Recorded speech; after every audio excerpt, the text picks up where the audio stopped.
Mesela bugünkü dərsimiz olacaq Almanya 1-ci Dünya müharibəsindən sonraki illərdə. 1-ci Dünya müharibəsinin yaratdığı ağır fəsadlar, gətirdiyi ağır fəsadlar, iqtisadi vəziyyətin gərginliyi Almanyanın müharibənin sonlarında Almanyada inqilabın baş verməsinə səbəb oldu.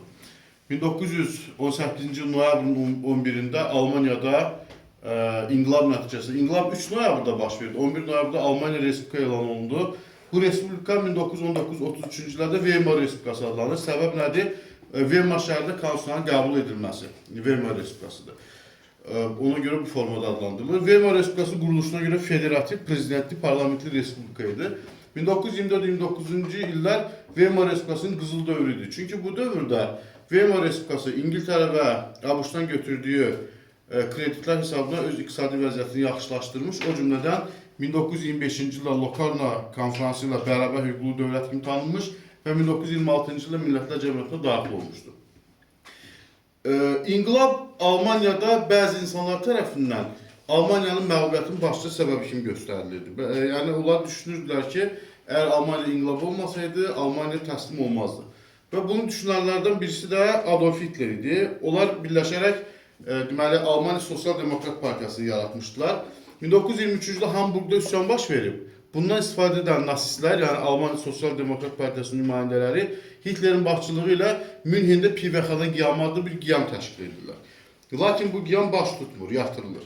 Bundan sonra Hitler düşünür ki, hakimiyyətə gəlmək üçün güc yolundan yox, insanları öz tərəfdə çəkməkdən istifadə etmək lazımdır. Və buna görə də dünya iqtisadi böhranı illərində yaranmış ağır vəziyyətdən istifadə edərək Almaniyada nasistlər hakimiyyətə gəlirlər. Onlar insanlara müxtəlif vədlər verirlər. İşsizliyin həll olunmasıyla bağlı, digər məsələlərlə bağlı. Dünya iqtisadi böhranı illərində Almaniyada kommunistlər də fəallaşmışdılar. Lakin kommunistlərin xüsusi mülkiyyətə olan mənfi münasibəti iri mülkiyyət sahiblərinin Hitleri dəstəkləməsi səbəb oldu. Yəni, onlar kommunistlər ona görə dəstəkləmədilər ki, kommunistlər hakimiyyətə gəlsəydi, dövlətləri əllərindən çıxardı.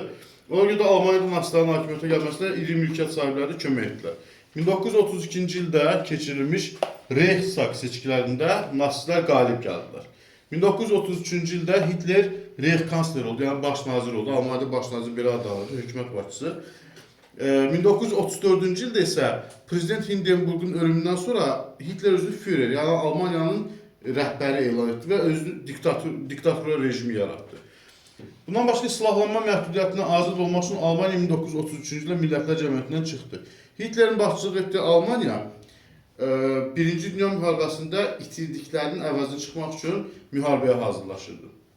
Eyni zamanda 30-cu illərdə Almaniyada antisemitizm siyasəti yeridildi. Antisemitizm nədir? Antisemitizm Yahudilərə qarşı yönəlik bir siyasətdir ki, bu da müharibədə Yahudilərə qarşı böyük qırğıların törədilməsi ilə nəticələndi. Bir də bu mövzuda totalitarizm sözü var. Totalitarizm nədir? Totalitar dövlətlərdə hakimiyyət bir nəfərin və bir qrupun əlində olur, partiyanın əlində olur. Onlar insanların bütün həyatına belə nəzarət edirlər və insanların fərdi azadlığı, fərdi düşüncəsi belə onların əlindən alınır. Totalitar dövlətdə Almaniyada totalitar dövlət olub, SSR-də totalitar dövlət olub.